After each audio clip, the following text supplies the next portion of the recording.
I've said in one of my videos that the world has reached its deficit. Industries like the retail industry and the fast food industry are crumbling, and it's no different with the music business. And I'm here for it, because the commodification of music has soured. Music used to be something you enjoyed, and now it's hard because the bar has been lowered in the quality department. A lot of people are also turned off and not supporting today's music, as the veil of secrecy and fake facades of the industry has been lifted more and more each year. We are also seeing the industry for what it is, just another form of the 9 to 5. With the rise of the internet and the cheapening of music, i.e. the music crash in the 2000s, we were indoctrinated to view this as a bad thing, but now I am convinced this is good. In this video, I'll be blabbering about the music industry and how it's crumbling before our eyes, how your faves are doing whatever they can to make ends meet, like the rest of us, and I'll tell you how all of this is a good thing for everyone. I'm Don, your pop culture boy.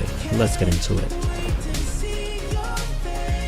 Money used to be long. Performers, singers, rappers lived lavish lifestyles, partying with Diddy, having a good old funky time. And you'd see this on your TV back in the day, and wish you too could be a part of that. Back in the day, the major artists made a lot more money from their music. The music industry had a lot more control back in the days of physicals, when the public valued music. However, after physical sales crashed in the 2000s, the music business hasn't been the same. There were lots of layoffs, which is still happening to this day. Some artists faded into obscurity, as entire teams and departments at the labels were downsized or completely obliterated, causing projects to fall by the wayside.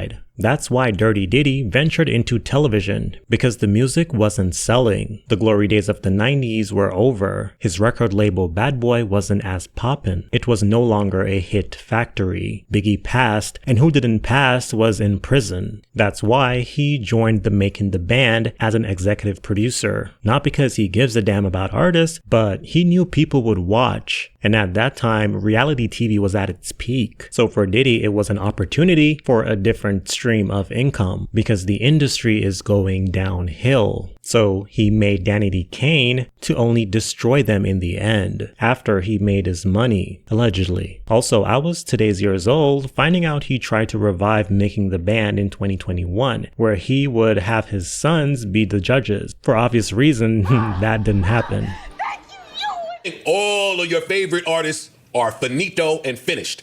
I don't think none of these people are making any coin from the music business. Now, despite reports that sales for music revenue has increased due to streaming, artists are still not making money from it. Prior to the streaming era, music lovers had to buy an album for an average amount of maybe 12 USD, and sometimes maybe 3 of their favorite artists released that month, which would cost $36, compared to the more cost-efficient monthly plan, which can be as low as $5.99 a month, allowing you to listen to as much music and as much albums as you want within that period. And platforms like Spotify, they even have a free subscription, causing artists today to make pennies. So although streaming is convenient, it doesn't hit the pockets of these artists the same like physicals. According to Billboard, Beyonce made $62 million in 2016. However, only $4.3 million and $1.9 million respectively hail from music sales and streaming. 2016 is also the year Beyonce released her ground-shattering album, Lemonade. So even for major artists, it's kind of slim out here when it comes to money being made from streaming. So you can only imagine how much smaller acts make from their streams, as everyone from these platforms are getting paid from the same pool. But more on Beyonce in a bit. With how little streaming makes, no wonder why labels have to prioritize certain artists more than others. Because if most major acts' albums are barely going platinum, why even make an album anymore? That's why people don't make albums, and just rather release singles and EPs.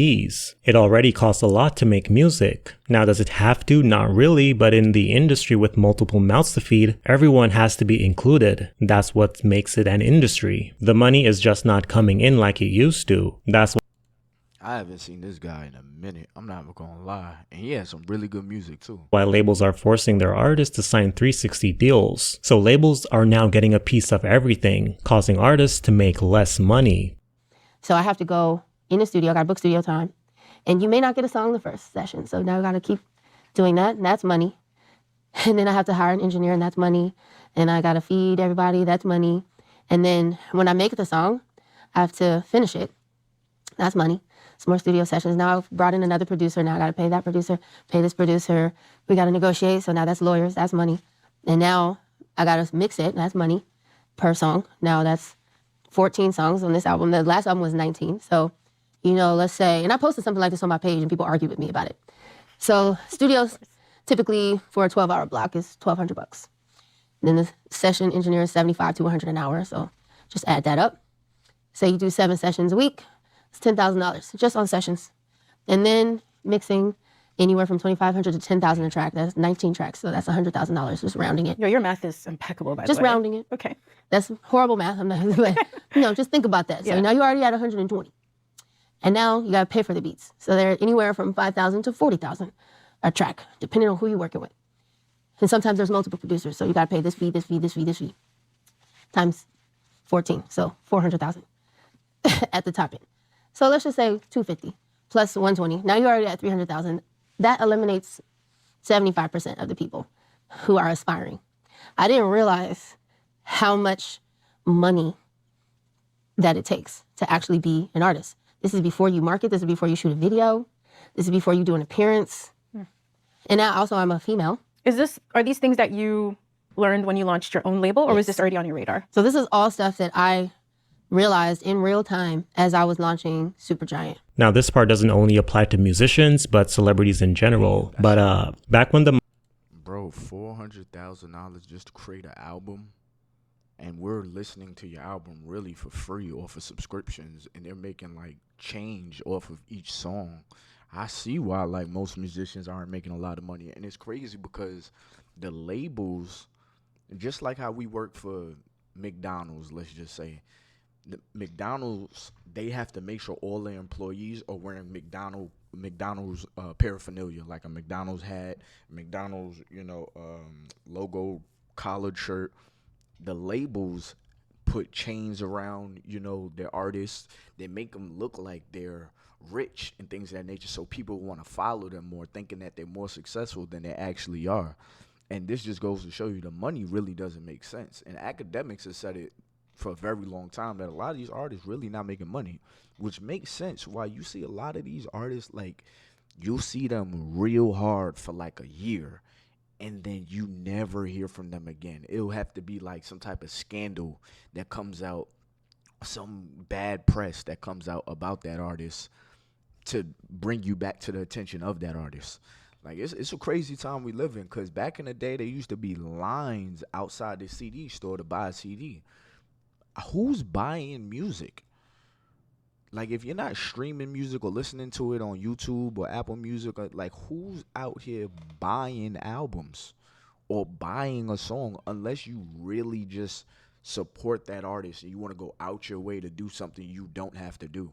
Like, it got to be a tough time to be artist. money was moneying and people place a lot more value and prestige on celebrity, you couldn't tell them nothing because the value of fame was so high back then. A lot of them thought their shit could make tasty patty. Around the internet boom and YouTube getting popular, like say 2007, you wouldn't catch a lot of these celebrities on YouTube, mainly for actors and some musicians, compared for their reason being on YouTube then to now, meaning back then they would just stick to music related content like music videos, interviews, or touring, or behind the scenes. Twitter did open some celebrities up to social media where they would try to be regular, but YouTube, you wouldn't catch them on YouTube in that state at all. YouTube was for regular people. Celebrities turned their noses down on the internet because there wasn't any money in it, or it was just too cheap. By the way, the internet in general is cheap compared to traditional media like television, billboards, magazine spreads, print. But now, because the money in the industry is drying up, we are now seeing artists starting cooking channels, doing mukbangs, doing storylines. Look at Will Smith, one of Hollywood's biggest names. Like, he's really just a glorified social media influencer now.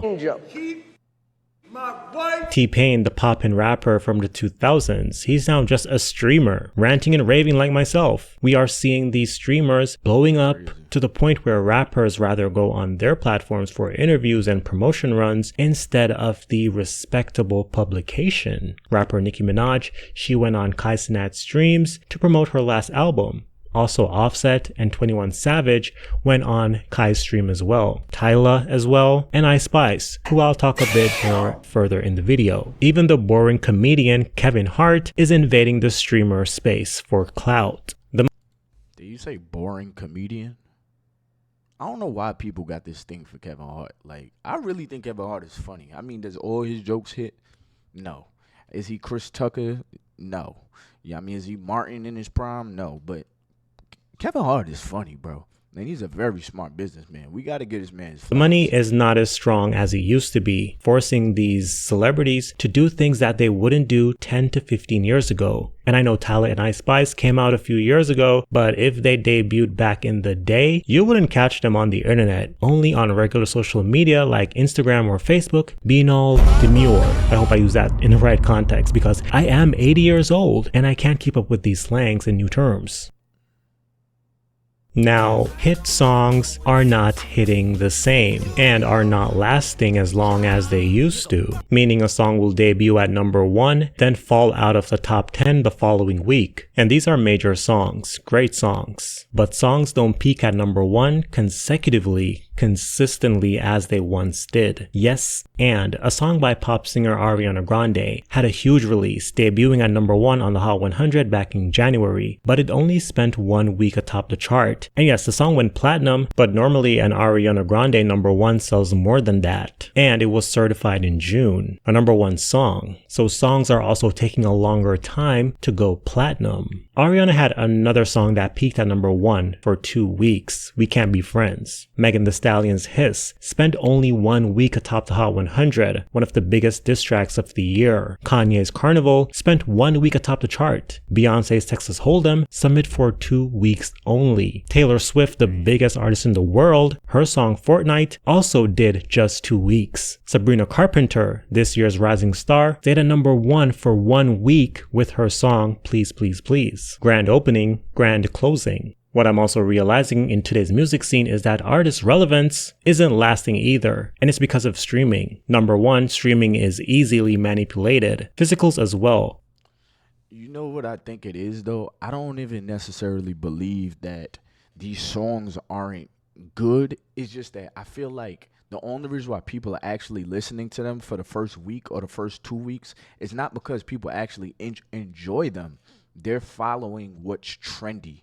Now, I mean, even if they do enjoy it, it's just if that trend dies of listening to that song and they feel like, oh, they're on yesterday's music now, they want to constantly be on the new thing. Trends is messing up what it is to be an artist. Because why is it that, like, the old SZA songs, you listen to those songs now, it's kind of like like, why are we listening to that? Like, it's like if it's not trendy, people don't want to mess with it no more. So a trend usually lasts for a week or two. Now, I mean, it's usually really heavy for like a week or two. That's my opinion. I think trends and social media has really messed up the music industry. Because, like, you look at, like, Michael Jackson. Michael Jackson wasn't a trend. He was an icon. He was a room shaker. You look at Tupac. You look at, all of the music from back in the day. I mean, it could have been the same thing. Like, those music just could have just died out the same way music dies out now. But the culture was different back then, so we respect that music differently. My generation, the social media generation, we change our minds so fast. I mean, to where it's like, all right, yeah, this music is good today. And all right, what's next? That's not trending no more. What's next? But not to the high degree like streaming. Back in the day on release date, an artist, some of them would buy their own records to give it away in a, celebration type of way. But with streams, apparently streams can be bought to make an artist appear bigger than he actually is. Back in July, No Jumper reported that Megan Thee Stallion had 3 million streams removed from her last album by Spotify due to suspicious bot behavior detection. That sent Nicki Minaj and Tory Lanez online minions into a feeding frenzy. And it's not just Megan. There's a lot more major artists that have been accused of faking their streams. Kanye West, Don Toliver, and Travis Scott, who was recently crying because he thought he had a 11,000 copies lead on Sabrina Carpenter for the #1 album. But in a turn of events, Sabrina claimed the #1 spot, causing him to run over to Billboard, accusing them of not counting 1,000+ copies. That would have given him the #1 album. Now he did all of that for his album to decline 97% on the Billboard 200 chart in its second week, earning him the biggest decline in this decade. So yeah, should have kept your mouth shut, Travis. Streaming has really damaged the music business reputation in my opinion because it is so easily manipulated by anyone it appears. Ice Spice's career is tied to streams and impressions. That's what make her seem like a superstar. Also, TikTok played a huge part in her success. So when Universal Music took their music off the platform earlier this year, Ice was affected. Yeah, she signed to 10K projects, but Ice also has a deal with Capitol Records. And Capitol is owned by Universal. I know, complicated. Also, Ice's 40 million monthly listeners got cut in half in a year. And at the time of making this video, the rapper currently has 17 million monthly listeners on the platform. How do you lose that many supporters? All her music sound the same. So how do you lose that many monthly supporters? It was trendy to listen to her. It was trendy to talk about her. It's not trendy to really jam the Ice Spice no more. She's not really the new hot thing on the street no more. You know what I mean? Like, people don't really enjoy stuff no more. They just following what's popular. They're just following. Like, if we get back to the point where we're supporting real artists, that's why R&B can't make a comeback like it was back in the day. Because we look at that men crying on songs and begging a woman. Like, now it's trendy to say that that's soft. It's like, it's trendy to be like, yo, what are you doing crying in the rain? Like, everybody becomes a meme. Like, the things that we was once able to enjoy is like, if it's not a popular thing, if nobody really wants to support it because it's not trendy. Or people gonna find some ish to talk about it. I'm telling you, man, the internet is a gift and a curse. It's a gift because you can learn the truth. But it's a curse because it ruined a lot of things that was genuine, like things that we would decide that we genuinely liked, instead of just liking what everybody else is talking about or liking what everybody else likes. Platform. It used to be okay to be an individual. Fans love to go on about who has the most monthly listeners on Spotify, but it doesn't mean anything. Currently, Celine Dion has about 1 million more monthly listeners than Ice Spice. Does that mean they are comparable? There was also a time when Ice had more monthly listeners than the Beatles. And as I mentioned earlier, they aren't making money from their streams. 9 months ago, the hip-hop legend Snoop Dogg said he was paid fewer than $45,000 for 1 billion streams. And we could go deeper into the stream shits. Right now, Spotify is removing artists for bots when these artists don't even have 1,000 streams. Some artists are getting paid more than others. Some artists aren't even getting royalties from streaming, although it's been reported that streaming has increased the music business revenue, which makes no sense. Like, the industry is crumbling. Music has become more of a side hustle that leads into other things that can actually get you paid. That's why we see a lot of product placements in your faves music videos. Example, Cardi B, Bongo's music video. That video is a literal ad. Or we always see the Beats Pills speakers in various amount of music videos over the years. And most recently, The Weeknd's music video flashed us at the end that it was filmed with an iPhone 16. So while we were all enjoying it, at the end we all then realized it was just an ad for an iPhone. Artists are releasing deluxe editions like a day after the standard edition in an attempt to drive sales, which is kind of crazy because back in the olden days, we only got a deluxe if an album sold 1 million. Then we would get the platinum edition, or if it's like a 1-year anniversary. Because of how bad the artist economy is right now, music is becoming a headache, resulting in a lot of re-releases. Recently, Travis Scott, Days for Rodeo. It was originally This album cover is diabolical. That's a funny ass word that I keep seeing on the internet, so I've been using it too. But diabolical. And the reason why I say is because, bro, you a grown ass man with your ass out, showing your underwears. Like, let's call it for what it is. Like, if it was a style back in the day or whatever, whenever it was, this is a crazy, like, grown man showing his butt on an album cover. Like, when you really say things for what they actually are, you start to catch yourself like, okay, maybe that is crazy. Should a grown man be showing his underwears while he's walking around? Like, imagine if ladies was showing their underwears while they was walking around. We would say she's showing her ass, right? A man showing his underwears, you're showing your ass. That's crazy work, bro. Fellas, pull your pants up. All right, pull your pants up. Released in 2014 as a mixtape, and 3:15:20 by Childish Gambino. That was released in 2020, and he re-released the project under a different title this year with a few added tracks and changes to the mix and track listing. Taylor Swift has been re-releasing her album since 2021. We are also seeing massive players in music selling their catalogs, which isn't new, but there are artists that we wouldn't expect. Shakira, Katy Perry, even Justin Bieber sold the rights to his entire catalog, and he did this in 2023 before he turned 30. Not even 30 and already selling and getting the hell up out of Dodge, allegedly. We are also seeing artists opting to do other things, stranger things for income instead of releasing music. Cardi B joined OnlyFans, where she made millions, over $40 million, and hasn't released an album since. And it's not only Cardi B who went on this platform that's notoriously known for pee. We saw Tyga went on there, Chris Brown went on there, Sukihana went on there, everyone went on there. Even I went. Rihanna doesn't seem to be interested in coming back to music in a major way, since the money she's making from her brand Fenty has made her a billionaire. Like, music can be a headache that doesn't even yield a profit, so why even come back? Beyonce has come out with multiple business ventures outside of music, causing people to wonder if she's money hungry. And to that I say, sure, she probably is, and why wouldn't she if she wants to stay rich? But the reason why we're seeing Beyonce come out with recently a hair care line, and that is a weird ass statement. Beyonce being money hungry. Why the hell wouldn't she be? Do y'all know who Beyonce is? Do y'all think Beyonce lives a regular life like you? Beyonce lives an expensive ass life that she has to keep up with. So part of her being rich, she has to stay rich. You know what I mean? To afford the stuff she has, which is going on to the thing that's working. Okay, music ain't selling no more. Let me do something else. How y'all gonna call her money hungry? That's such a weird social media thing to say, like, or miserable person thing to say.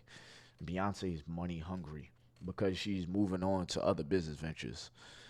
People, stop being miserable. Liquor is because the money from music is not really cutting it, and it cannot support her lifestyle. Remember, we see these celebrities live in these huge mansions, drive these expensive cars. Music is not paying for that. Music cannot pay for that. When you drive past her house, all the lights on, light bill high as fuck. And also, a lot of these celebrities, look at what happened to Juice WRLD, rest in peace, but he was low-key a drug dealer because allegedly the music is not cutting that check. Juice WRLD's cause has officially been determined after he shockingly passed away last month. According to the Cook County Medical Examiner, the late rapper died from an accidental overdose of oxycodone and codeine. The Interscope Records artist, whose real name was Jared Higgins, went into cardiac arrest at the Chicago Midway International Airport and was pronounced dead at Advocate Christ Medical Center in Oak Lawn, Illinois on December 8, 2019. According to police, Juice suffered a seizure while cops and federal agents searched his private plane for. Witnesses claimed Juice swallowed multiple Percocet pills, which contained oxycodone, in an effort to conceal them from authorities. Police and federal agents were called to the airport after being tipped off to a private jet carrying large amounts of narcotics. Authorities found 70 pounds of marijuana, 6 bottles of what's believed to be liquid codeine, but no passengers have been charged with drug possession so far. 2 of Juice's security guards were hit on charges after 3 handguns were discovered on the jet. Juice was 21 years old. He was laid to rest at a. Another indication that solidifies the industry is crumbling is how everyone is. I feel like a lot of artists, like, they overdose on these drugs, or they go so hard on these drugs because they're fighting the reality of keeping up what people think they have versus what they really have. And the only way to numb that pain is these drugs that they've okayed themselves, taking. So it gets to the point where they overly do it, but I feel like that's their escape. That's their runaway. Because you ask yourself, like, I don't know that many people that do these many drugs like these artists be doing it. Why are artists doing this? And it's because what they're dealing with, they need something to numb the pain. It's a whole lot of faking when it comes to the music industry. Whole lot of things that go on behind the scenes, but it's not actually what's going on. That's tough. At each other's necks. Everyone is suing each other, snitching on each other, complaining about each other, starting lyrical beefs or trying to start lyrical beefs. The other day we saw people getting upset that Kendrick is performing at the next Super Bowl, saying it should have been an artist from New Orleans, like Lil Wayne. And I'm just like, since when rappers give a about the Super Bowl? Like, since when gangsters give a damn about the Super Bowl? No, they don't. They don't give a damn. It's the money. Because remember, once you go on the Super Bowl, your catalog goes through the roof. Because millions of people tune in every single time. We are seeing people like Dirty Diddy and R.P.C. Kelly finally getting what is coming to them because of the money is not being distributed anymore. And the pandemic is really showing us who really got it and who didn't. And I'm not saying victims shouldn't sue or, speak their truths. All I'm saying is this revelation is motivated by money, allegedly. The final nail in the coffin. The public is not so keen on giving their money to music anymore, or like they used to, as more of these sinisters and manipulation tactics by the industry continues to get exposed. Music was never meant to be commodified, because music belongs to everyone. Not saying people can't sell their music, or fans shouldn't buy music, or people should steal music. But can we just admit that the commodification, the focus, and the value of the dollar sign will bring the industry to a halt very soon? What do you think about this? I look forward to reading your comments. That was a great video by Don Angelo. I subscribe too, so we're gonna do some more reactions to some of his videos because that was a great produced video. But it's true, y'all. The music industry is not the same. Y'all see I got my baby bottle right here. I gotta feed my son. He's actually sleeping right here, which is why I'm kind of whispering. So make sure y'all subscribe because I'm out here grinding, all right? And I'm trying to get to 500 subscribers so we could be monetized on this page. But anyways, yeah, man, the music industry is not the same, bro. Like, so when you ask yourself, yo, why do they push the Ice Spices? Why do they push the Sexy Reds? Why do they push the Sukianas? Why do they push these people? The music execs they understand that it's not about if the person makes good music. It's whether or not the person can stay relevant. Ice Spice, she just sells her sex appeal. Now, I mean, she sells her sex, which is why Casanat asked her to rap. She started shaking her ass. He asked Ice Spice to freestyle. She started shaking her behind. Back in the day, the Little Kims of the world, she would have started freestyling on a beat instantly. These music execs, they don't care about the quality of the music. It's just as long as these people can stay relevant. Again, a Sexy Red. Sexy Red can go viral every time you put a camera in front of her because she's going to do something outlandish. Now, I mean, her songs are outlandish. They know that, okay, I don't have to make the best melody or put these words together perfectly. Nah, I just got to say something that's trendy. That's what sells. Trendy. Little 1 minute clips. That's what sells. So yes, the quality of music is gone. The money is gone because we're not buying nothing. It's just a whole bunch of trendy trash, if I'm going to be honest with you. The only way that real music will come back is if people start listening to music that actually sound good. And we protest or we push to the side the music that does not sound good. And stop acting like it does. Know what I mean? Like, I listen to old songs still to this day. Me and my lady, we listen to old school music, R&B, Keith Sweat, know what I mean, Jodeci, the TLC, and we feel the soul in the music. Nowadays, this music has no touch to it at all. It's either you're going ew, or you. It's like a hard like yeah, it make me want to do something, but none of it is to make me want to do something positive. Know what I mean? Like, I'm talking about the mainstream music, all right? So Anyways, we dictate the mainstream music. What we listen to is what the record execs will push out, what the record execs will push in front of us. As long as we are entertaining the sexy reds of the world, and we're not saying she's canceled for talking about the things she's talking about or speaking in the way she speaks, they're gonna keep pushing her. Now, I mean, same thing for Ice Spice. She hasn't showed us no real talent. Now, I mean, she probably had one decent song, which was a drill song that guys were doing before her. It's just because she has a sex appeal, you have a female artist doing it. It jumped, and now everybody's kind of taking her on as if she's the first person to do what she's doing. But no, we haven't seen a freestyle. We can't sit here and say she's talented. She probably is talented, but not in the way she's been showing us. Not in the music she's been showing us, not in the act she's been doing. Know what I mean? But again, we support it. So they'll keep pushing it out to us. What's the point of giving us real music if that's not making them no money? Remember, all of this stuff is money. You know, our listens, our views, our clicks is their money. If we're not clicking it, they're not pushing it. If we're clicking something that's better quality, they are pushing it. That's how the circle goes. You know what I mean? So if you want to help, click on something better. Hey, man, it's been your boy, Top Boogie. I hope you enjoyed this video. Please subscribe. I got to go feed my baby boy the rest of this bottle. You know what I mean? Probably got to make a new bottle because there wasn't no top on this bottle. If you know, you know. But anyways, hey, man, it's been your boy, Top Boogie. Until next time, man, I'm out of here.